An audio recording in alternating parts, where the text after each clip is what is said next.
పూర్వకాలంలో అనేక సిద్ధపురుషులు భవిష్యత్తులో జరగబోయే సంఘటనలు తమ దివ్య దృష్టితో ముందుగానే ఊహించి చెప్పేవారు. అలాంటి సిద్ధపురుషులలో శ్రీ మధ్విరాట్ పోతులూరి వీర బ్రహ్మేంద్ర స్వామి ఒకరు. బ్రహ్మంగారు పరిపూర్ణాచార్యులు ప్రకృతాంబ దంపతులకు క్రీస్తు శకం 1608 సంవత్సరం కార్తీక శుద్ధ ద్వాదశి నాడు జన్మించాడు. ఆ తర్వాత స్వామివారి తల్లిదండ్రులు జీవ సమైక్యం పొందడంతో పాపాగ్ని మఠం పీఠాధిపతులు వీర భోజయరాయలు వీర పాపమాంబ ఇంట దత్తపుత్రుడిగా పెరిగాడు. బ్రహ్మంగారు 14 సంవత్సరాల నాటికే భవిష్యత్తును స్పష్టంగా చూడగలిగే మేధాశక్తిని పొందడంతో రాబోయే రోజుల్లో ఎలాంటి విపత్తులు సంభవిస్తాయో ముందుగానే ఊహించి కాలజ్ఞానాన్ని రచించారు. స్వామివారు వ్యక్తిగతంగా ఎన్నో మహిమలను చూపెట్టాడు కూడా. స్వామివారు కాలజ్ఞానంలో అనేక మహిమల గురించి, సృష్టి రహస్యాల గురించి, దైవ రహస్యాల గురించి వివరించారు. భవిష్యత్తులో జరగబోయేవి, ఇప్పటికే జరిగిన ఎన్నో సంఘటనలు స్పష్టంగా వివరించడం జరిగింది. బ్రహ్మంగారు కాలజ్ఞానంలో కొన్ని వేల విషయాలు చెప్పారు. ఇప్పటికే అవి వందల సంఖ్యలో నిజమయ్యాయి కూడా. అందుకే బ్రహ్మంగారి కాలజ్ఞానం ప్రపంచ ప్రసిద్ధి చెందింది. అయితే వీరబ్రహ్మంగారు కాలజ్ఞానాన్ని ఒకేసారి చెప్పలేదు. చాలా సందర్భాల్లో వేర్వేరు వ్యక్తులకు తెలియజెప్పారు. అంతేకాదు చాలా భాగాన్ని ఒక చోట పాతిపెట్టారు. ఆ తర్వాత దానిపైన చింతచెట్టు మొలిచింది. అసలు బ్రహ్మంగారు కాలజ్ఞానాన్ని ఎందుకు పాతిపెట్టారు అనే దానికి మాత్రం ఇప్పటి వరకు జవాబు దొరకలేదు. బ్రహ్మంగారి కాలజ్ఞానంలో చెప్పినవన్నీ ఇప్పటి వరకు పొల్లుపోకుండా ఎన్నో జరిగాయి, జరుగుతున్నాయి కూడా. అయితే బ్రహ్మంగారు చెప్పిన నమ్మశక్యం కాని విషయాల గురించి ఈ వీడియోలో వివరంగా తెలుసుకుందాం. కాబట్టి ఈ వీడియోని ఎక్కడా స్కిప్ చేయకుండా చివరి వరకు చూడండి. అలాగే ఈ ఛానల్ని కొత్తగా చూస్తున్నట్లయితే వెంటనే ఈ వీడియోని లైక్ చేసి ఛానల్ని సబ్స్క్రైబ్ చేసుకోండి.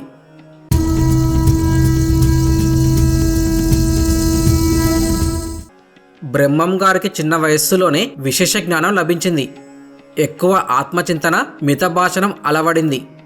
వీరభోజయాచార్యులు చనిపోయాక స్వయంగా జ్ఞాన సముపార్జన చెయ్యాలని నిశ్చయించి తన 8వ ఏట దేశాటన కొరకు తల్లి అనుమతి కోరారు బ్రహ్మంగారు. కానీ కొడుకు మీద ఉన్న మమకారం కారణంగా ఆమె అనుమతిని నిరాకరించగా ఆమెకు అనేక విధాలుగా వివరించి జ్ఞానబోధ చేశాడు. అలా బ్రహ్మంగారు తన మొదటి జ్ఞానబోధ తల్లితో ప్రారంభించాడు. ఆ సందర్భంలో జీవి జన్మ రహస్యాలను, పిండోత్పత్తి గురించి తల్లికి చెప్పి అనుబంధాలు మోక్షానికి ఆటంకమని వాటిని వదలమని ఆమెకు హితవు చెప్పి తల్లి అనుమతి సంపాదించి దేశాటనకు బయలుదేరాడు. అయితే వీరబ్రహ్మంగారి కాలజ్ఞానాన్ని వివరంగా అర్థం చేసుకోవడం కొంచెం కష్టమే. కాలజ్ఞాన గ్రంథం 350 సంవత్సరాల నాటి రాయలసీమ మాండలికంలో గ్రాంధిక శైలి మిశ్రమంగా వ్రాయబడింది. శ్రీ వీరబ్రహ్మంగారి కాలజ్ఞాన గ్రంథంలో 221వ పుట నుండి చివరి వరకు ఉన్న గోవింద వాక్యాలు మొత్తం 326 ఉన్నాయి. బ్రహ్మంగారు కాలజ్ఞానాన్ని పద్యాల రూపంగా వ్రాశారు. ఈ గోవింద వాక్యాలను ప్రజలు గోవింద నామాలు, గోవింద వచనాలు అని అంటారు. అయితే ప్రస్తుతం ఉన్న మన భాషలో సులభంగా అర్థమయ్యే విధంగా వీరబ్రహ్మంగారి తత్వాలను తొలిసారి పరిమి వీరాచార్యులు 19వ శతాబ్దం చివరిలో సేకరించి లిఖితబద్ధం చేశారు. ఇవి పోతులూరి వీరబ్రహ్మంగారి కాలజ్ఞాన తత్వములు అనే పేరుతో ముద్రించబడ్డాయి. బ్రహ్మంగారి కాలజ్ఞాన తాళపత్ర గ్రంథాలు ప్రధానంగా కందిమల్లయ్యపల్లెలో బ్రహ్మంగారి సమాధి దగ్గర చెక్కపెట్టెలో, కడప జిల్లా నాగరిపాటిలో రంగరాజ మఠంలోని గర్భగుడిలో, ముడుమాల గ్రామంలో సిద్ధయ్య మఠంలోని గర్భగుడిలో బ్రహ్మంగారి పాదుకుల చెంత చెక్కపెట్టెలో ఉన్నాయి. ఈ 3 ప్రతులు నిత్య పూజలు అందుకుంటున్నాయి. అయితే బ్రహ్మంగారు కాలజ్ఞానంలో చెప్పినవి, జరిగినవి, ఇంకా జరగబోయేవి ఇప్పుడు వివరంగా తెలుసుకుందాం. నెల్లూరు జిల్లా చరిత్రలో ప్రసిద్ధి చెందిన ఉదయగిరి కొండపై కలియుగాంతం ముందు ఒక అద్భుతం జరుగుతుందని వీరబ్రహ్మంగారు తన కాలజ్ఞానంలో చెప్పారు. కలియుగం అంతమయ్యే 20 ఏళ్ల ముందు ఒక పౌర్ణమి రోజు అర్ధరాత్రి 12 గంటలకు ఉదయగిరి కొండపై శ్రీ మహావిష్ణువు సుదర్శన చక్రం దర్శనం ఇస్తుందట. అర్ధరాత్రి కనిపించే ఆ విష్ణు చక్రం ఎలా ఉంటుందో వీరబ్రహ్మంగారు ఇలా వివరించారు.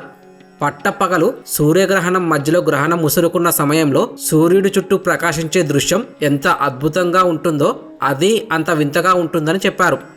నిండు పున్నమి రాత్రిలో ఈ చక్రం ఇంద్రధనస్సు రంగును పోలి ఉంటుందట. అయితే ఉదయగిరి కొండపై కనిపించే ఈ సుదర్శన చక్రం కొద్దిసేపే ఉంటుందని బ్రహ్మంగారు చెప్పారు. స్వామివారు కాలజ్ఞానంలో చెప్పిన ఈ సుదర్శన చక్ర దర్శనం మరో కొత్త యుగానికి నాంది ప్రస్తావన అని, రాబోయే యుగాన్ని ఆవిష్కరించే కార్యక్రమమని స్వామివారు చెప్పారు. అంతేకాదు బ్రహ్మంగారి కాలజ్ఞానంలో ఉదయగిరి కొండపై సుదర్శన చక్ర దర్శనం ఇంద్రధనస్సులాగా కనిపిస్తుందని చెప్పటమే కాదు, ఆ ఉదయగిరి కొండ భవిష్యత్తులో సంజీవనిగా మారుతుందట. ఉదయగిరి కొండపై ఉండే అడవిలో సంజీవని మొక్క ఉందని కూడా స్వామివారు తన కాలజ్ఞానంలో చెప్పారు. అయితే మానవునికి సంపూర్ణ ఆయుష్ను అందించే ఔషధముల తయారీకి ఉపయోగపడే ఔషధ మొక్కలు ప్రకృతి సిద్ధంగా నెల్లూరు జిల్లా ఉదయగిరి కొండలో పుష్కలంగా లభించడం వలన ఈ కొండను సంజీవ కొండ అంటారు.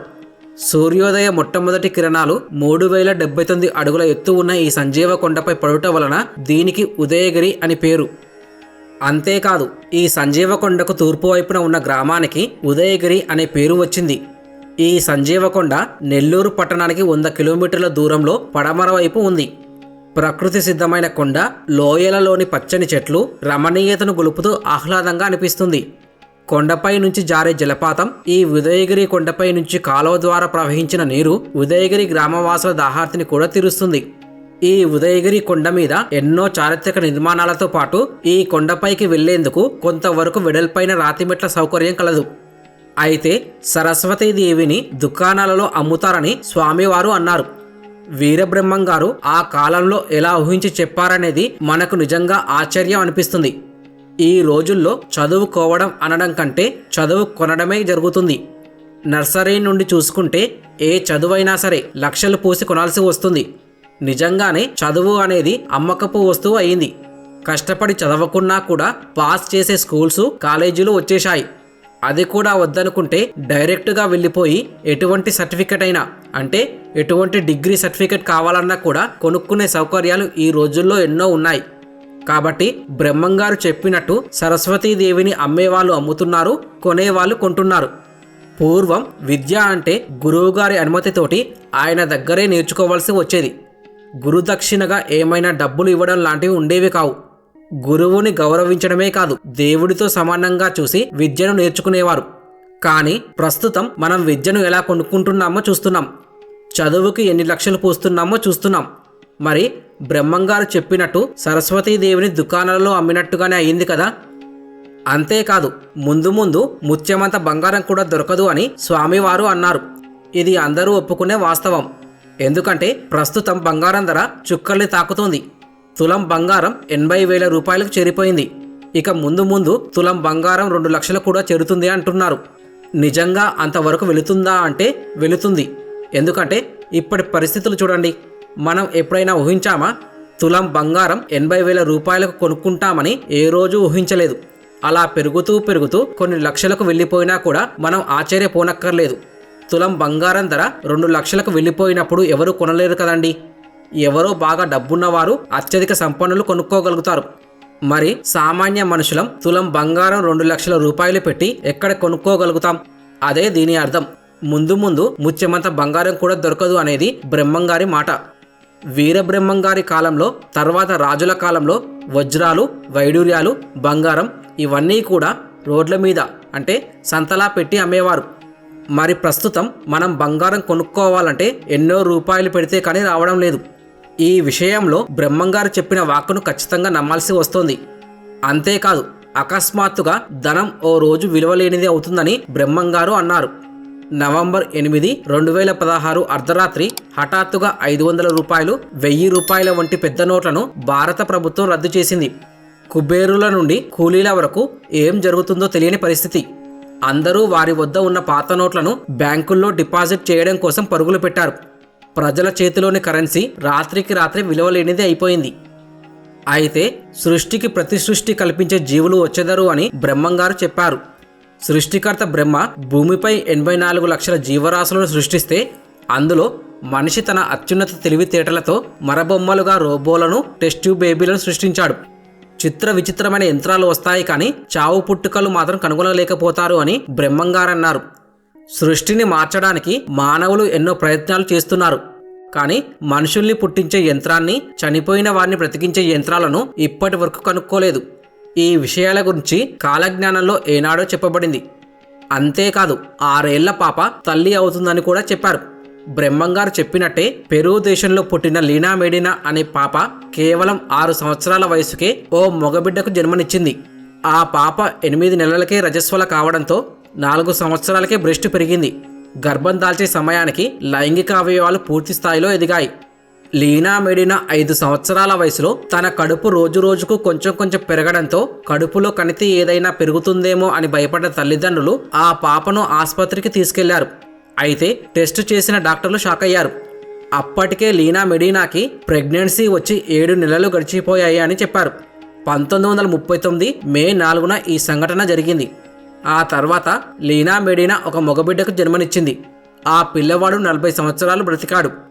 వైద్య రంగంలో ఎప్పటికీ మిస్టరీగా మిగిలిన ఈ సంఘటన గురించి బ్రహ్మంగారు కాలజ్ఞానంలో ఎప్పుడో చెప్పారు. నీటిపై తేలే ఇండ్లు నిర్మించెదరు అని బ్రహ్మంగారు చెప్పారు. కాలజ్ఞానంలో చెప్పినట్లు ఇప్పటికే చాలా దేశాల్లో నీటిపై తేలే ఇండ్లు నిర్మించారు. ఇంకా అనేక దేశాల్లో నీటిపై తేలే ఇండ్ల నిర్మాణం జరుగుతుంది. దుబాయ్, చైనా, నెదర్లాండ్స్ లాంటి దేశాల్లో అయితే ఇవి మరీ ఫేమస్. అంతేకాదు నీటితో అన్ని చోట్ల వెలుగులు వచ్చును అని అన్నారు. భారతదేశంలోనే కాదు, దాదాపు అన్ని ప్రపంచ దేశాల్లోనూ నీటితో విద్యుత్ తయారు చేసి లైట్స్ వెలిగేలా చేస్తున్నారు, చీకట్లను తరిమేస్తున్నారు. అయితే అప్పుడే పుట్టిన బిడ్డలు మాట్లాడతారు అని బ్రహ్మంగారు అన్నారు. పురాణాల్లో అభిమన్యుడు, భక్త ప్రహ్లాదుడు వంటి వారి గురించి మనందరికీ తెలుసు. అమ్మ కడుపులో ఉండగానే మానవ సమాచారాన్ని చెవులు రక్కించి విని అర్థం చేసుకున్న మహామేధావులు ఈ సూపర్ కిడ్స్. ప్రస్తుతం అలాంటి సూపర్ కిడ్స్ కావాలనుకునే తల్లిదండ్రుల కోరిక నెరవేర్చే శిక్షణాలయాలు ఆవిర్భవించాయి. వీటిని ఇంగ్లీష్లో ప్రీనాటల్ ట్రైనింగ్ స్కూల్స్ అంటున్నారు. ఇలా పురిటిలోనే గొప్ప శక్తులు తమ బిడ్డకు రావాలని ప్రస్తుత కాలం తల్లిదండ్రులు కోరుకుంటున్నారు. ఇదే విధంగా పుట్టిన వెంటనే తల్లిదండ్రులతో మాట్లాడే పిల్లలు కాలజ్ఞానం ప్రకారం భవిష్యత్తులో ఖచ్చితంగా వస్తారని స్వామివారు అన్నారు. ఈ మధ్యకాలంలో అప్పుడే పుట్టిన పిల్లవాడు నిలబడి నడవడం మనందరం చూసిందే. ఇవన్నీ చూస్తుంటే భవిష్యత్తులో ఇదేమీ కష్టం కాదని అనిపిస్తుంది. అలాగే వ్యభిచారిణుల వల్ల చాలా మంది భయంకర రోగాలకు గురవుతారు అని అన్నారు. ప్రస్తుతం ప్రపంచాన్ని గడగడలాడిస్తున్న ఎయిడ్స్ వ్యాధికి మందనేదే లేదు. ఈ వ్యాధి వచ్చిన వారు మరణించక తప్పదు. స్త్రీలు పరాయి మగవాడితో యథేచ్ఛగా తిరుగుతారని బ్రహ్మంగారు చాలా సందర్భాల్లో చెప్పడం జరిగింది. అంటే స్త్రీ పురుషులలో కామవాంఛ పెరిగి వావి వరుసలు లేకుండా మనుషులు పశువుల్లా ప్రవర్తిస్తారని అర్థం. చిన్న పెద్ద అనే తేడా లేకుండా, మనవారు పరాయివారు అనే తేడా లేకుండా వ్యామోహాన్ని, కామాన్ని పెంచుకుంటారు. అది నిజమని నమ్మాల్సి వస్తుంది. ఎందుకంటే ఈ రోజుల్లో వార్తలు చూస్తుంటే ఎటువంటి అక్రమ సంబంధాలు చూస్తున్నాం. అన్నా చెల్లెలు మధ్యన ఏర్పడుతుంది. తండ్రి కూతురని కూడా చూడట్లేదు. కొన్ని సంఘటనలు మనం తలుచుకొని చెప్పుకోవడానికి కూడా మనకి బాధ కలిగే విధంగా ఉన్నాయి. స్త్రీ పురుషులిద్దరూ కూడా తమకు అగ్నిసాక్షిగా పెళ్ళైన విషయం కూడా మర్చిపోయి పరాయి స్త్రీతో లేదా పరాయి మగవాడితో అక్రమ సంబంధాలు పెట్టుకుంటున్నారు. ఒకరి భార్యతో మరొకరు అక్రమ సంబంధాలు విపరీతంగా పెట్టుకుంటున్నారు. అక్రమ సంబంధాలు ఎక్కువగా పెరిగి హత్యలకు కూడా తీస్తున్నాయి. అంతేకాదు మహిళలు మానంబులు అమ్ముకొని బ్రతికెదరు అని అన్నారు. కొందరు విలాసాల కోసం, కొందరు పొట్టకుటి కోసం వ్యభిచారాన్ని వృత్తిగా చేసుకుంటారు అని బ్రహ్మంగారు అన్నారు. అన్ని పట్టణాలలోనూ కొన్ని వేల మంది సెక్స్ వర్కర్స్గా జీవితాలను గడుపుతున్నారు. ఎద్దులు, గుర్రాలు లేకుండా బండ్లు నడిచేను అని బ్రహ్మంగారు అన్నారు. అయితే బ్రహ్మంగారి కాలంలో రోజు ప్రయాణాలకు కేవలం గుర్రాలు, ఎద్దులు మొదలైనవి మాత్రమే వాడేవారు. వాటితో నడిచే బండ్ల ప్లేస్లో ఇంకా వేగంగా నడిచే వాహనాలు వస్తాయని, ఆ వాహనాలతో ప్రమాదాలు కూడా అనేకం జరిగి ప్రాణ నష్టం కూడా పెరిగిపోతుందని చెప్పారు. అంతేకాదు ఈ కలియుగంలో కుమార్తెలు, కుమారులు తల్లిదండ్రులను పోషించరు. తండ్రి పట్ల మర్యాద, తల్లి పట్ల ప్రేమ, గురువుకి గౌరవాన్ని ఇవ్వరు. వావి వరుసలు లేకుండా, మనవారు పరాయివారు అని తేడా లేకుండా, చిన్న పెద్ద అనే తేడా లేకుండా విపరీతంగా వ్యామోహాన్ని, కామాన్ని పెంచుకుంటారు. మగవారికి ఆయువు తగ్గుతుంది, ఆడవారికి ఆయువు పెరుగుతుంది అని అన్నారు. విధవలు అనగా భర్తను కోల్పోయిన వారు తిరిగి వివాహం చేసుకుని ముత్తైదువుల వలె తిరుగుతారు. అంతేకాదు చిన్న వయసులోనే పిల్లలు మందుకు, ధూమపానానికి బానిసలుగా మారుతారు. ఈ రోజుల్లో చూస్తూనే ఉన్నాం. పట్టుమని 14 సంవత్సరాలు కూడా నిండని టీనేజర్స్ కూడా మందుకు బానిసలుగా మారడం, సిగరెట్ తాగడం, గంజాయి మరియు డ్రగ్స్కు అలవాటు పడటం మనందరికీ తెలిసిన విషయమే. తిరుమల శ్రీవారి గుడి 4 రోజులు పూజలు లేక మూతపడుతుందన్నారు. తిరుమల దేవస్థానానికి వెళ్లే అన్ని దారులు మూసుకుపోతాయని బ్రహ్మంగారు ముందే చెప్పారు. భారీ వరదలకు తిరుమల రూపురేఖలు మారిపోయిన సంగతి తెలిసిందే. బంగాళాఖాతంలో ఏర్పడిన వాయుగుండం కారణంగా తిరుమల పరిసరాల వద్ద కురిసిన భారీ వర్షాలకు అక్కడ పరిస్థితి అల్లకల్లోలంగా మారిపోయింది. శేషాచలం కొండల వద్ద చెక్ డ్యాంలు పొంగి పొర్లాయి. ఆ భారీ వర్షాల కారణంగా తిరుమలలో కొన్ని కోట్లకు పైగా నష్టం వాటిల్లింది. ఆ పరిస్థితిని బ్రహ్మంగారు ముందే చెప్పారు. అంతేకాదు వెంకటేశ్వర స్వామి వారి సంపదని 6 దోచుకుంటారని, తిరుమలలో శ్రీనివాసుడి కుడిభుజం పగులుతుందని అన్నారు. అయితే ఆ సంఘటనకు ముందే గరుడ ధ్వజస్తంభం నుండి ఓం అనే శబ్దం వినిపిస్తుందని, ఆ తర్వాత తిరుమల కుడి కొండల నుంచి అతి భయంకరమైన భూకంపం ఏర్పడుతుందట. దీంతో తిరుమల ద్వారాలు మూసుకుపోతాయని అన్నారు. అప్పటి నుండి కలియుగ అంతం ప్రారంభమవుతుందని వీరబ్రహ్మం గారు తన కాలజ్ఞానంలో చెప్పారు. అంతేకాదు స్వామివారు ఇంకా చాలా విషయాల గురించి చెప్పారు. మధుర మీనాక్షి జనులతో మాట్లాడుతుందని, శ్రీశైల మల్లికార్జునుడు భక్తులతో మాట్లాడతాడని, శ్రీశైలం వదిలి వింధ్య పర్వతాలకు వెళ్ళిపోతాడని, బనగానపల్లిలో పాతర మీద చింత చెట్టుకు జాజులు పూస్తాయని, రాయదుర్గంలో చిలుక వీరధర్మాలను చెబుతుందని, శ్రీకాళహస్తిలో దొంగతనం జరుగుతుందని కూడా బ్రహ్మంగారు తెలిపారు. అయితే దేవీ శక్తి పీఠాలలో 5వ శక్తిపీఠం ఆలంపూర్ జోగులాంబ దేవాలయం. ఈ అలంపురానికి పూర్వనామం హాలంపురం. ఈ అలంపురం హరిహర శక్తి క్షేత్రం. తెలంగాణలోని మహబూబ్నగర్ జిల్లాలో తుంగభద్ర నది ఒడ్డున అలంపురం అనే గ్రామంలో జోగులాంబ అమ్మవారు ఉన్నారు. సతీదేవి దంతాలు ఇక్కడ పడ్డాయని ప్రతీతి. ఇక్కడ నవబ్రహ్మ ఆలయాలు కూడా ఉన్నాయి. బ్రహ్మంగారు కాలజ్ఞానంలో చెప్పిన ప్రకారం ఆలంపూర్ జోగులాంబ కంటి నుండి నీళ్లు కారుతాయట. అలాగే ఆ తల్లి స్తనాల వెంట పాలు కారుతాయని కూడా చెప్పారు. ఇది బ్రహ్మంగారి కాలజ్ఞానం ప్రకారం 2032 సంవత్సరం లోపే జరుగుతుందని చెప్పారు. బ్రాహ్మణుల అగ్రహారాలు నశించిపోతాయన్నారు. ప్రస్తుతం ఉన్న బ్రాహ్మణులకు తెలియదు కానీ కొన్నేళ్ల క్రితం బ్రాహ్మణులకు 100 ఎకరాలతో కూడిన అగ్రహారాలు ఉండేవి. ఇప్పుడు ఎక్కడ అగ్రహారాలు లేవు. రాచరికాలు, రాజుల పాలన నశించిపోయి మన భారతదేశంలో రాచరిక వ్యవస్థ అనేది ఉండదు అన్నారు. అలాగే జరిగింది. రావణ కాష్టమున కల్లోలము చెలరేగి దేశాన్ని అల్లకల్లోల పెట్టేను అని బ్రహ్మంగారు అన్నారు. రావణుని దేశం అంటే శ్రీలంక. శ్రీలంకలో తమిళులు, శ్రీలంక వాసుల మధ్య జాతి కలహాలు వచ్చి దేశం మొత్తం అల్లకల్లోలమైన విషయం మనకు తెలిసిందే. ఒక అంబ 16 ఏళ్లు రాజ్యాధికారం దక్కించుకుంటుందన్నారు. ఆ విధంగానే ఇందిరాగాంధీ 16 సంవత్సరాల కాలం మన భారతదేశ ప్రధానిగా పనిచేశారు. 2028 చివరి నాటికి భారతదేశం ప్రపంచంలోని అన్ని దేశాల్లో అగ్రరాజ్యంగా నిలుస్తుందన్నారు. ఇప్పటికే ఈ విషయంలో మనం వేగంగా దూసుకువెళ్తున్నాం. అంతేకాదు బ్రహ్మంగారి కాలజ్ఞానంలో ఓ పద్యం ఉంది. అదేంటంటే, ఈశాన్య దిక్కున విషగాలి పుట్టేను, లక్షలాది ప్రజలు సచ్చేరయ్య, కోరంకియను జబ్బు 1,000,000 మందికి తగిలి కోడిలాగా తూగి సచ్చేరయ్య అని కాలజ్ఞానంలో ఉంది. అంటే చైనాలో పుట్టే కరోనా వైరస్ భూతాన్ని బ్రహ్మంగారు ఆనాడే ఊహించి చెప్పారని చాలామంది చెబుతున్నారు. అయితే వేదకాలం నుండి ఇప్పటి వరకు హిందువులకు గోవులు అత్యంత శుభప్రదమైనవి మరియు పవిత్రమైనవి. గోవుల్లో సకల దేవతలు కొలువుదీరి ఉంటారని పురాణ శాస్త్రాలు చెబుతున్నాయి. గోమాతకు ఆహారం ఇస్తే రుణ విముక్తి పొంది సకల సంపదలు వస్తాయని అంటారు. గోవును పూజిస్తే సకల దేవతలను పూజించినట్లే.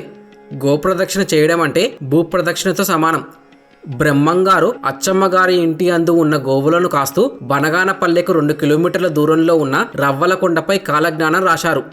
3 కాళ్ళ ఆవుకు మనిషి పుట్టి ప్రజలతో తర్కవాదం చేస్తాడని బ్రహ్మంగారు చెప్పారు. అతని వాదనలకు ఎదురు సమాధానం చెప్పగలిగేవాడు ఉండరని వీరబ్రహ్మేంద్ర స్వామి అన్నారు. అయితే కాలజ్ఞానం ప్రకారం ఇది 2028 లోపే జరుగుతుందట. అడవి మృగాలు అడవుల నుంచి గ్రామాలు, నగరాలలోనికి ప్రవేశిస్తాయి. మనుషులను చంపుతాయి. కుక్కలు గుర్రాలను చంపుతాయి. ఆ సమయంలో ఆకాశం నుండి చుక్కలు రాలిపడతాయి.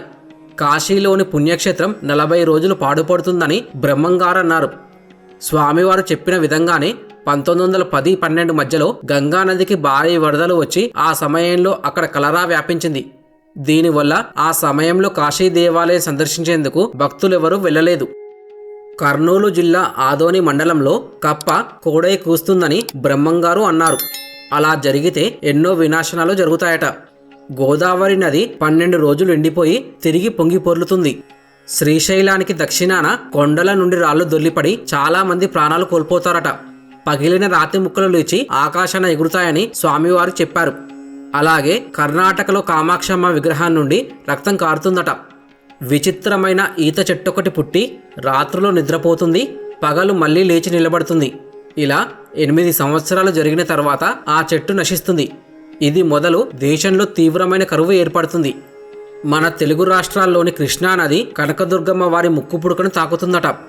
ఒకవేళ జలప్రలయం రావడమో లేక భూకంపం వచ్చి నాగార్జున సాగర్ డ్యాం బీటలు పడి అలాంటి విపత్తే జరిగితే కృష్ణానది ఇంద్రకీలాద్రిని తాకే ప్రమాదం ఉంది. అలాగే కృష్ణానది మధ్యలో ఒక బంగారు రథం పుడుతుందని, దాన్ని చూసిన వారికి ఆ కాంతి వల్ల కంటి చూపు పోతుందని కాలజ్ఞానంలో వివరించారు. అంతేకాదు, ఇంద్రకీలాద్రి పర్వతానికి ఒక మొసలి వస్తుంది. అది 8 రోజులు ఉండి బ్రహ్మరాంబ గుడిలో దూరి మేకపోతులాగా అరచి మాయమవుతుందట. అలా 5000 సంవత్సరాల తర్వాత కాశీలో గంగ కనిపించకుండా మాయమైపోతుందట. కలియుగంలో 5097 సంవత్సరంలో ఎన్నో విశేషాలు జరుగుతాయని, ఆ దాతృనామ సంవత్సరంలో అనేక ఊళ్ళలో రూపాయికి చారెడు బియ్యం అమ్ముతారని, ప్రజలు అరచి అరచి చస్తారని బ్రహ్మంగారు అన్నారు. ఇక బ్రహ్మంగారు ఆయన జన్మరహస్యం గురించి 5000 ఏళ్ల తర్వాత, నేను శ్రీ వీరభోగ వసంతరాయల అవతారము దాల్చి మళ్ళీ జన్మిస్తాను. నేను పుట్టబోయే సమయంలో అనేక నక్షత్రాలు భూమిపైకి రాలతాయి. ధూమకేతువు అనే నక్షత్రం పుడుతుంది. ఈ సంఘటన జరగడానికి ముందు అనేక ఉత్పాతాలు, విపరీత సంఘటనలు కనిపిస్తాయి. 7 గ్రామాలకు ఒక గ్రామం అవుతుంది. అంటే ప్రాణ నష్టం జరుగుతుంది. ఆ సమయంలో లక్షలాది పశువులు మరణిస్తాయి. కాశీ అవతల అంటే నేపాల్లో ఉన్న గండకీ నదిలో సాల గ్రామంలో నాట్యమాడతాయి, మనుషులతో మాట్లాడుతాయని బ్రహ్మంగారు చెప్పారు. ఇలా భవిష్యత్తుని ముందే ఊహించి రాసిన శ్రీ వీర బ్రహ్మేంద్ర స్వామి గారి కాలజ్ఞానంలో ఎన్నో విషయాలు చాలా వరకు నిజంగా జరిగాయి. ఇక రాబోయే రోజుల్లో ఎలా ఉండబోతోంది అనేది తెలియదు. ఎలా ఉన్నా కానీ విధి ప్రకారం జరిగేవి జరుగుతాయి. కాలంతో పాటు మనం ముందుకు వెళ్లాల్సిందే. అయితే శ్రీ వీరబ్రహ్మేంద్ర స్వాముల వారు బ్రహ్మంగారి మఠంలో 1693వ సంవత్సరం వైశాఖ శుద్ధ దశమి ఆదివారం పగలు 2:30 గంటలకు సజీవ సమాధిలో ప్రవేశించారు. బ్రహ్మంగారి సమాధిపై తరువాతి కాలంలో భక్తులు గుడి నిర్మించారు. గర్భగుడిలో స్వామివారి జీవ సమాధి ఒకటే ఉంది. ఎదురుగా వీరబ్రహ్మంగారి 3వ కుమారుడు పోతులూరయ్య, ఆయన భార్య పార్వతమ్మ, చివరగా బ్రహ్మంగారి భార్య గోవిందమ్మ గారి సమాధులు ఉన్నాయి. గర్భగుడిలో బ్రహ్మంగారి సజీవ సమాధిపై తాళపత్ర గ్రంథాలు ఒక వెండి పెట్టెలో భద్రపరిచారు. అయితే కాలజ్ఞానంకి సంబంధించి నెక్స్ట్ పార్ట్ కావాలనుకుంటే ఖచ్చితంగా కామెంట్ చేసి చెప్పండి. అలాగే కాలజ్ఞానం మీరు ఎంతవరకు నమ్ముతారో ఖచ్చితంగా కామెంట్ చేసి చెప్పండి. ఎందుకంటే మీరు పెట్టే కామెంట్ల వల్ల ఎంతమందికి బ్రహ్మంగారి కాలజ్ఞానం మీద నమ్మకం ఉందో తెలుస్తుంది. అంతేకాదు మిత్రులారా, ఈ వీడియో నచ్చితే ఖచ్చితంగా లైక్ చేసి ఇలాంటి మంచి మంచి వీడియోలు పొందడానికి ఛానల్ని సబ్స్క్రైబ్ చేసుకోండి. ఈ వీడియో చివరి వరకు చూసినందుకు ధన్యవాదాలు. జై శ్రీకృష్ణ.